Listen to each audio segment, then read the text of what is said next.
사단법인 한생명 살리기운동 본부, 이 한생명, 이것이 한생명 이것이 굉장히 저희는 귀한 사명을 하나님이 저에게 주신 걸로 생각하고 있습니다. 은사죠, 은사.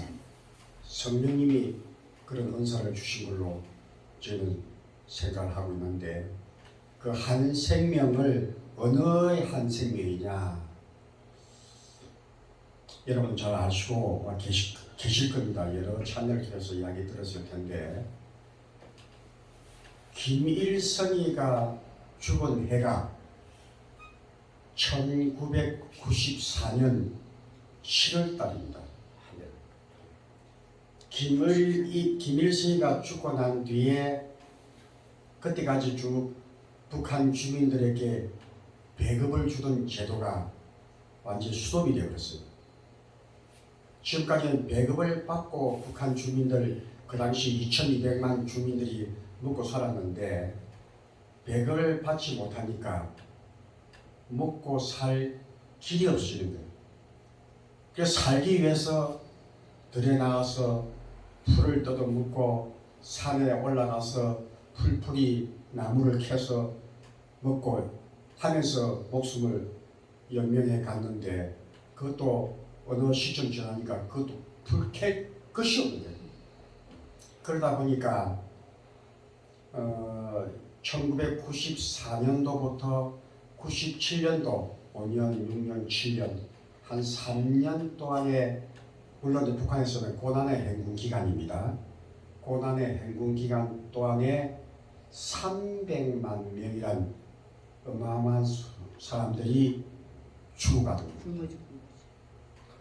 길거리에 가다가 보이는 게 시체고, 집 근처에 보이는 게 어린애들 시체고, 할아버지 할머니들 시체고, 이런 것이 북한의 그 당시 현실이었습니다. 그런데다가 또 중국에서 그때 무슨 또 장티푸스 병이 또 북한으로 넘어와가지고 그 병하고 굶주림하고 아울러서 300만 명인데, 실질적으로 탈북자 이야기들을 보면은 한 500만 명 이상이 죽었을 것이다, 그런 이야기가 나옵니다. 저희가 지금 북한 주민들 한 영혼을 구원하는 선교 사역을 하고 있습니다. 그 당시에 2010년도에 처음 우리가 선교 사역을 하고자 마음먹었던 것이, 저 북녘 땅, 38선 조그만 건너가면 북녘 땅인데, 저 땅에 저렇게 많은 사람들이 먹지를 못해서 굶어 죽어간다고 하는 이야기를 저희가 소식을 접하고, 저 백성들, 저 국민들 다 우리 한민족인데, 우리 한반도 민족인데, 또 헌법을 보면 우리 대한민국 국민들인데, 저렇게 먹지 못해서 먹을 것이 없어 굶어 죽어간다고 하는 그걸 생각해 보면, 그 당시에 내가 무슨 역할을 해서 저 사람 한 영혼이라도 구원할 수 있는 길이 없을까 하는 그 마음이 나도 모르게 마음속에, 이 심령 속에 막 용솟음 치더라고요. 그래서 그때 세운 공동체가 우리가 선교단체를 만들자 하고 저하고 뜻을 같이 한 친구가 있습니다. 최장로, 우리가 선교단체를 만들자. 만들어서 우리는 북한에 들어가지 못한다 하더라도 북한에 들어갈 수 있는 선교사를 앞세워서 저 땅에 한 영혼이라도 구원을 할 수 있는 방법을 찾아보자 하고, 2010년도에 그때는 아무나 사랑회라는, 아무나 사랑해, 모든 사람을 다 아우러서 사랑한다는 그런 의미로 아무나 사랑이란 이름을 지어서 선교 일을 하는데, 일을 하다 보니까 이게 재정적인 문제였습니다. 선교 일을 하려면 재정 없이는 선교 일을 할 수가 없는 거예요. 그러다 보니까 많은 사람들로부터 장로님 아무나 사랑해 좀 이름이 좀 그렇습니다. 그러니까 좀 새로운 이름, 좀 좋은 이름을 좀 지었으면 좋겠습니다. 그러니까 우리도 아무나 사랑이라는 말을 쓰고 회사 이름으로 쓰다 보니까 좀 어딘가 좀 찝찝한 그런 마음도 없지 않아 있었거든요. 그런데다가 이제 우리 정식으로 조직을 만들었습니다. 공동체 조직을 만들어서 이사장을 세우고 또 그 대표 회장도 세우고 또 운영이사도 또 영입을 하고 이런 조직을 만들면서 이제 공동체 이름을 공모로 했습니다. 공모로 했는데 그 당시에 초대 이사장님이 이명박 시절에 복지부 장관 했던 김성희 장관님이 계십니다. 그분이 이제 ROTC, 저는 이제 명예 ROTC 3기인데 ROTC 3기거든요. 같이 일하는 친구가 ROTC 3기입니다. 그 김성희 이사장은 ROTC 7기에 7기, 4기 후배인데, 또 공동체라 하면은 좀 이제 앞에 리더한 사람이 대외적으로 좀 이름이 있고 얼굴 면모가 좀 있는 사람을 세워야 되겠다 해서 그 김성희 이사장님을 우리 영입을 하는데 그분은 자기 능력이 안 된다고 감당할 수 없다고 거절하는 것을 삼고초려하다시피 해서 그분을 영입해서 이사장으로 세우면서 이 한생명 살리운동 본부라는 이름을 그분이 이제 지은 겁니다. 생각해보니까 참 좋아요. 그 많은 사람들이 한생명 살리운동 본부 북한 선교 일을 한다는데 딱 맞는 말이다. 너무 참 좋은 말이다. 해서 그 이름으로 지금까지 2022년 지금까지 선교 일을 하고 있습니다. 제가 오늘 목사님 말씀에 그 은사, 성령의 9가지 은사, 달란트를 그 말씀을 들으면서 제가 이 선교 일을 하라고 하는 은사를 받았는가 보다 하는 평소에 그런 마음은 갖고 있었지만 오늘 목사님 말씀을 듣고 더 확신적으로 그 마음을 갖게 되면서 제가 건강이 허락하고 또 재정을 또 많이 또 후원도 받고 또 만들어서 이 북한의 저 영혼들을 반드시 복음 통일이 될 때까지 북한 땅에 우리는 못 들어가더라도 선교사로 들어가서 구원하는 그 사역을 계속해서 이어가도록 해야 되겠다는 마음을 다짐을 했습니다. 사실 저는 이제 대기업에서 근무를 했습니다. 대기업에서 근무를 하면서 동경지사장 5년 지사장으로 근무를 하고 돌아와서 가만히 생각해보니까 직장 생활을 해서는 돈을 벌 수는 없겠다. 돈을 모을 수는 없겠다 싶어서 나도 사업가가 되어야 되겠다. 사업가가 되어야 되겠다. 그래가지고 회사의 회장님한테 저 회사를 좀 그만둬야 되겠습니다. 이게 동경지사장으로 요 본사에 불림을 받던 거는 어떤 한 파트를 저한테 맡겨서 이걸 좀 더 활성화시키고 더 육성시키라는 그 임무를 저한테 주셔서요. 그런데 저는 개인적으로 또 다른 욕심이 또 생기더라는 거죠. 회사에 열심히 봉사하고 일하고 해서 회사가 성장하는 것은 내가 또 임무로 해야 될 일이지만은 나도 내 삶이 있고 내 가족이 있고 또 내 꿈이 있다 보니까 나도 사업가가 되겠다 해서 이야기를 했는데 그때 당시 문상무가 그만두게 되면 이 회사 이 파트는 어떻게 하라고 그만두게 되겠다 하느냐 안 된다는 거죠. 그런데 제 꿈을 그대로 놓칠 수는 없어. 나도 분명히 해야 된다는 욕심이 있습니다. 그래서 한 번 더 회장한테 허락해 주시지 않으시면 그러면 내가 이 회사 다닐 테니 내 별도로 내 회사를 세워서 일하는 것은 남에게 맡기고 회사를 만들게 해달라. 이제 그거를 이제 허락을 받아가지고 충청북도 옥천이라는 데가 있습니다. 옥천 영동 가는 지역에 옥천은 데다가 회사를 설립을 했습니다. 성광정밀공업 주식회사를 세워서 다른 사람에게 그 회사를 맡기고 저는 요 대기업의 회사에 총괄 상무로서 부품사업본부를 맡아서 공장 4개 공장 다 관리를 하고 3,500명 직원들을 제 산하에 거느리고 일을 하는데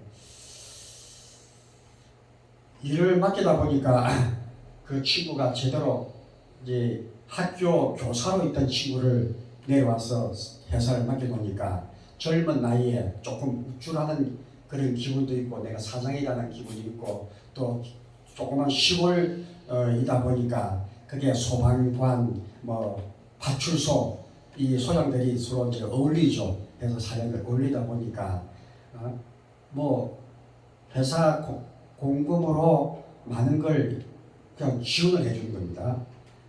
이 지원을 해주는데 그건 회사 공금이단 말이죠. 회사 돈이 빠져나가는 거 아닙니까? 근데 회사 재정은 그만큼 또 어려워지는 거죠. 그래서 한 달에 한 번씩 내한테 와서 결산 보고를 해라 하고 이제 결산 보고를 받아보니까 매월 결산 내용이 적자예요, 적자. 도대체 어떻게 된 거냐? 왜 이런 적자가 생기느냐? 뭐 이런 이야기 저런 이야기 해요. 그래서 안 되겠구나. 남에게 맡겨서는 안 되겠구나. 해서 1992년도에 그 회사를 결국 제가 그만두고 나와서 이제 회사를 맡아서 가서 보니까 많은 돈이 밖으로 흘러나갔어요. 어쨌거나 그렇게 하면서 1997년도에 IMF가 오죠. IMF가 오면서 저희 회사가 이제 부도를 당하면서 부도가 납니다. 그 당시에 1997년도 IMF 났을 때 많은 중소기업체장이 자살을 했어요. 신문에도 많이 났습니다.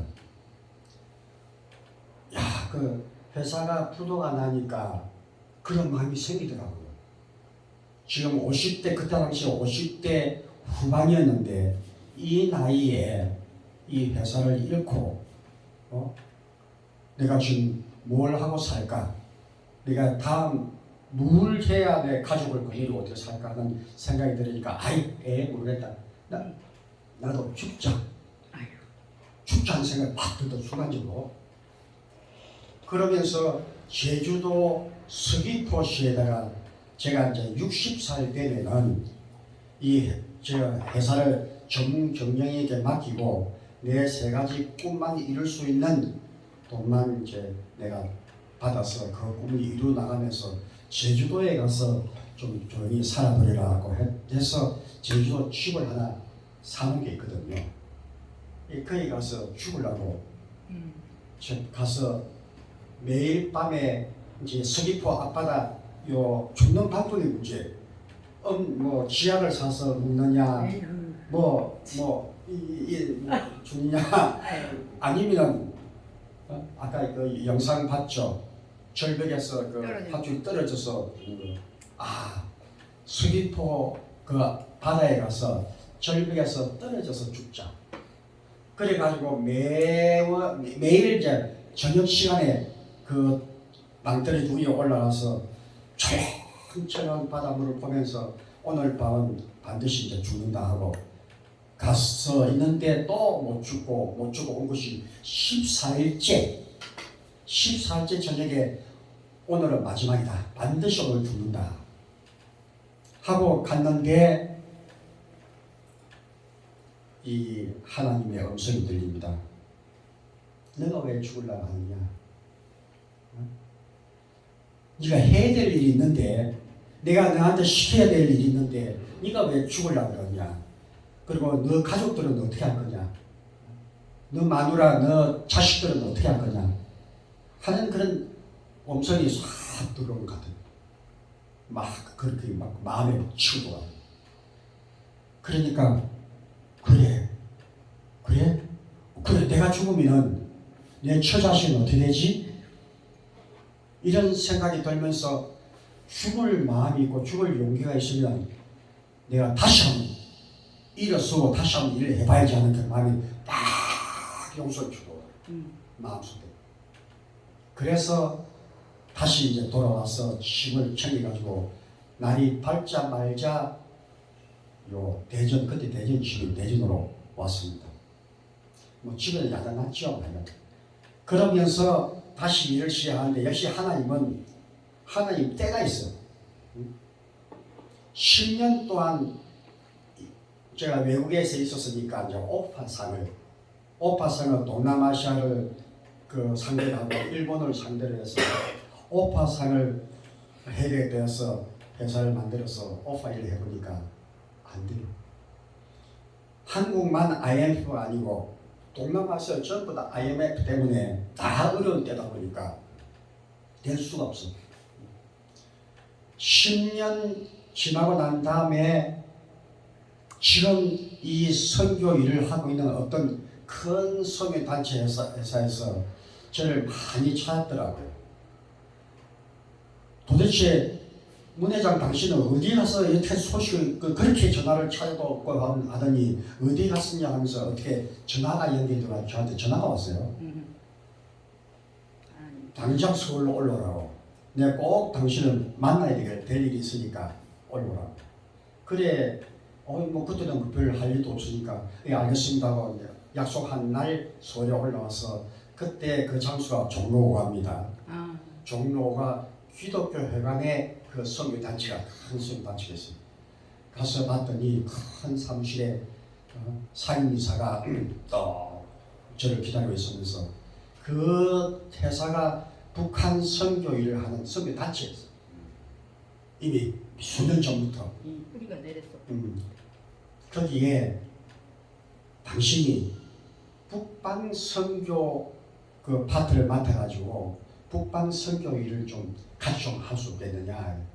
나는 그 당시만 해도 선교란 말이 무슨 말인지 몰랐어요. 북방 선교란 말이 무슨 말이 북방 뭐 하면 우리 저 북쪽에 북녘 쪽에 뭐 이런 걸 알았지 전혀 몰랐습니다.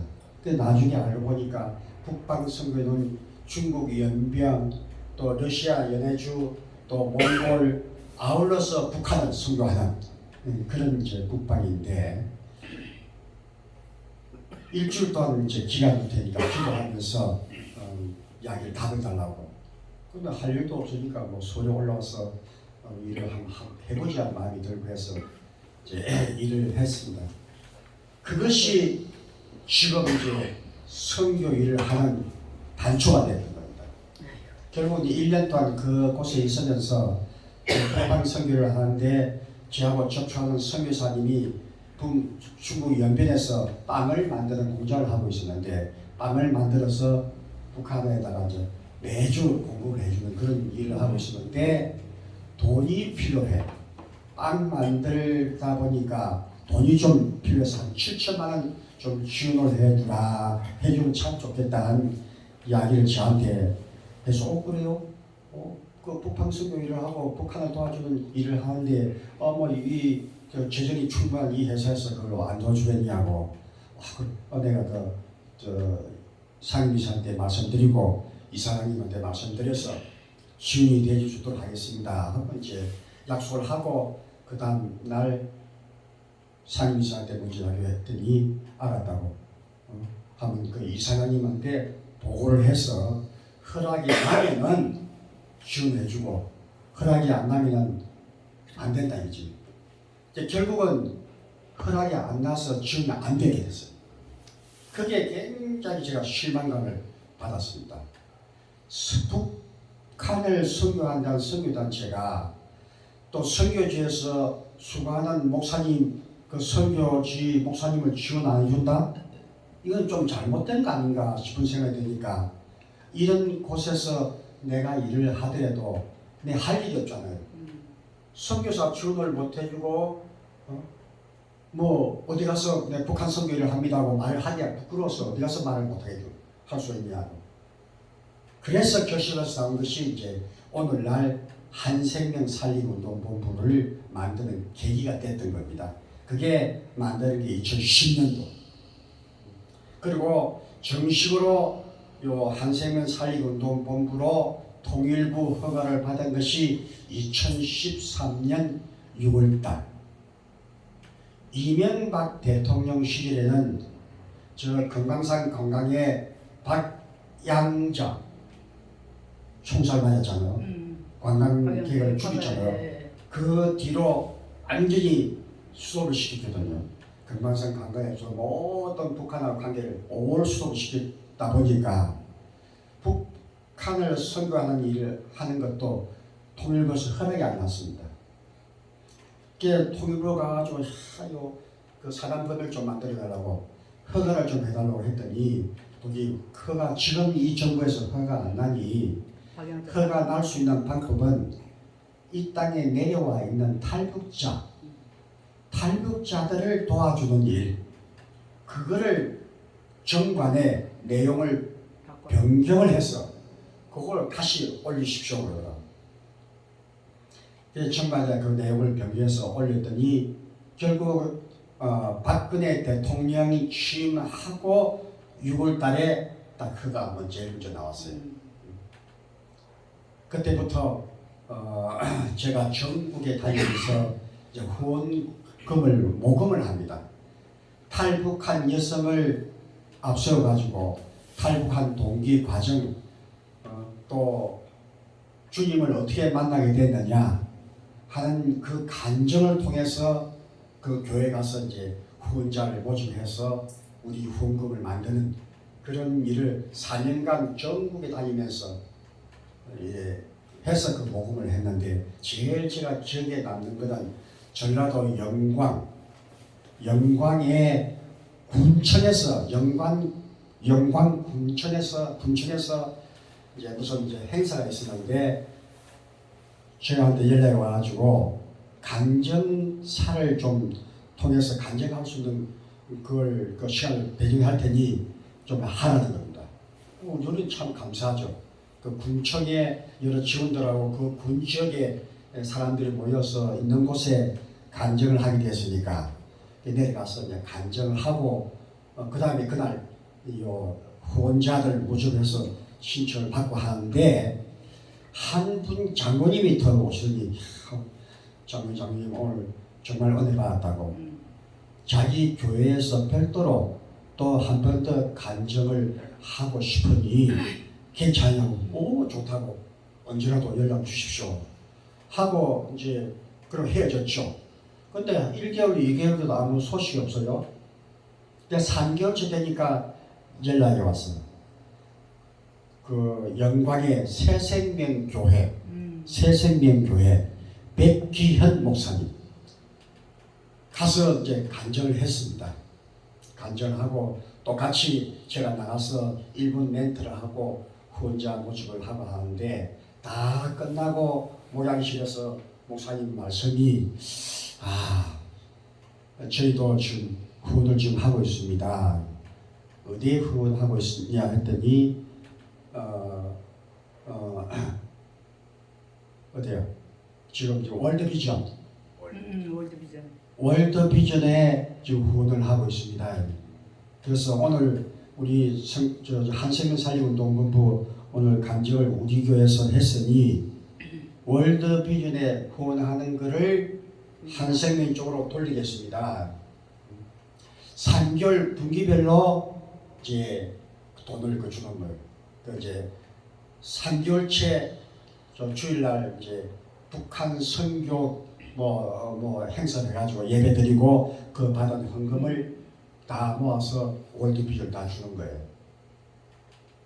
저는 참 너무 감사해서 목사님 정말 고맙다고 감사하다고.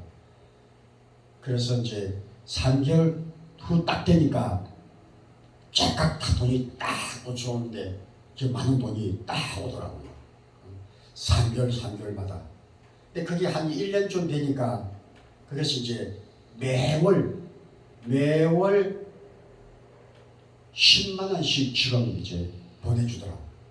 지금까지 벌써 2014년도부터 2020년, 22년도 아닙니까?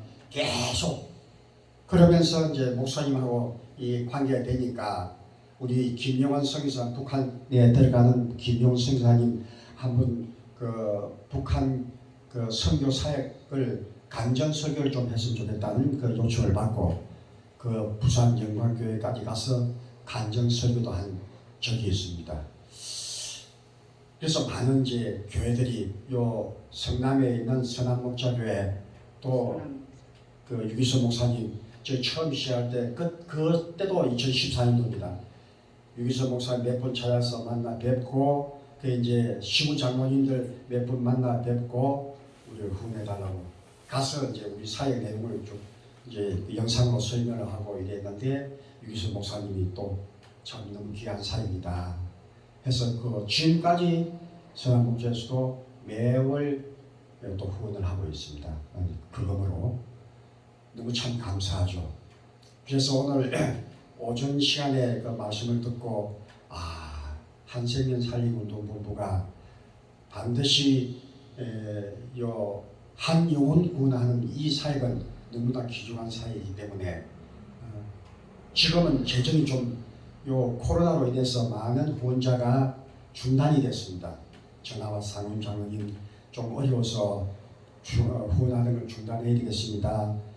뭐 교회들도 좀 어려워서 좀 중단해야 되겠습니다. 그래서 잘하겠다고 지금까지 후원해 주신 것만도 너무 감사하다고 앞으로 또 좋은 기회가 되면은 또 후원을 계속해서 해주시기로 원합니다. 꼭 그렇게 하겠다는 약속을 받고 이제 중단되다 보니까 지금은 이제 기본으로 나가야 될 선교지 후원 또 뭐 나가야 될 돈에 비해서 들어오는 후원금은 좀 부족하지만은 그래도 저희 나름대로 이제 자립선거 기금을 확보하기 위해서 또 다른 이제 비즈니스를 지금 진행하고 있습니다.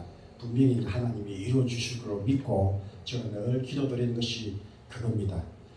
근데 북한에 가서 주민들이 변화되고 있다는 것을 우리 선교사를 통해서 이야기 들어보면 실제로 가서 성경 이야기라든가 예수 믿으라는 말은 일치 안 합니다. 하면은 이제 꼬타리가 잡히고 근거가 되니까. 그런데 우리가 하는 사역이 유기농 농법으로 북한의 땅이 척박하고 피폐하고 산사돼가지고 곡물이 잘 자라지 않아요.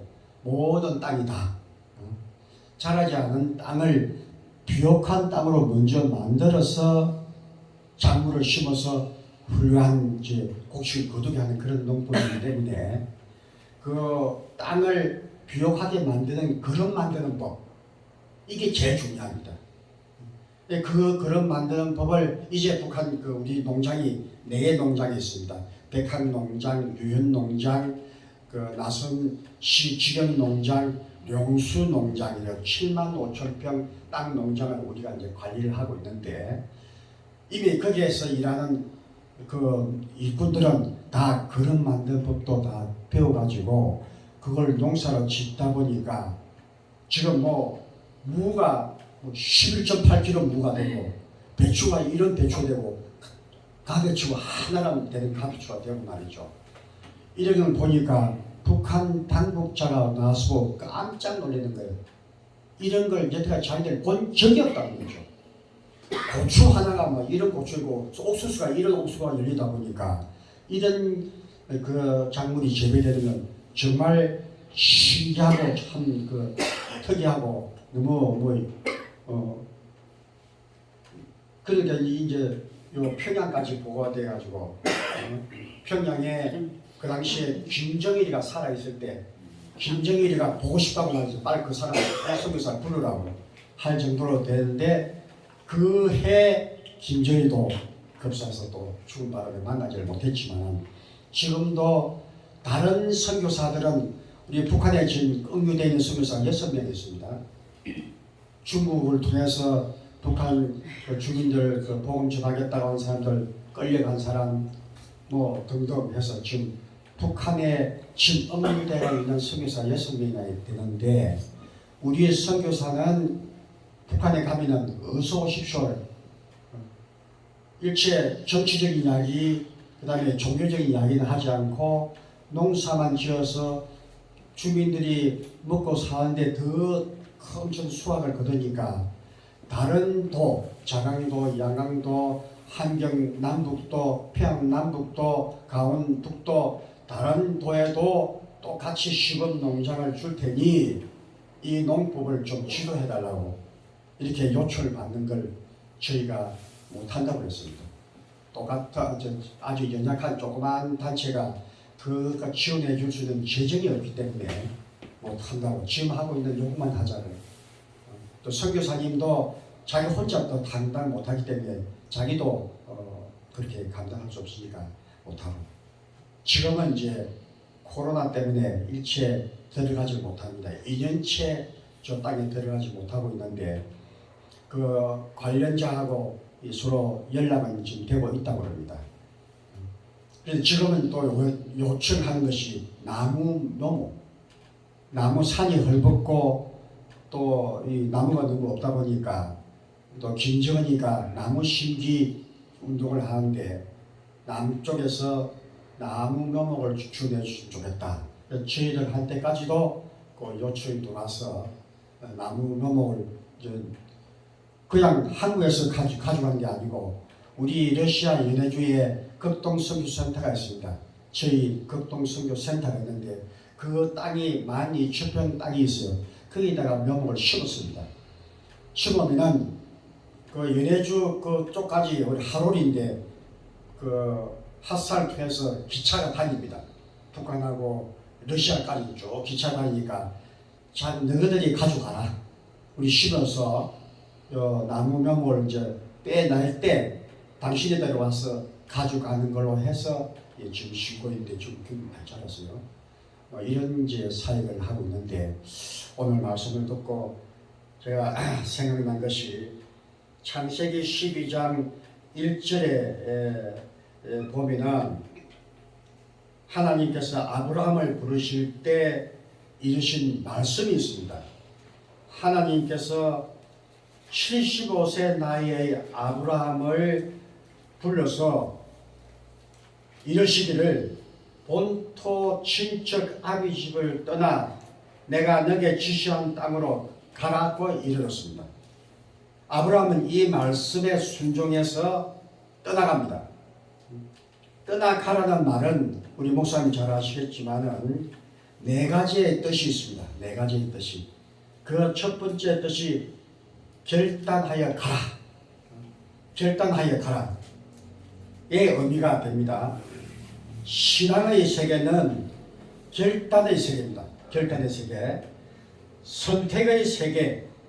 그리고 신앙의 세계는 결단해서 선택하는 그런 세계인데 결단하지 못하면 우리가 영적 진보를 이루지 못합니다. 마음으로 영적으로 자라지를 못합니다.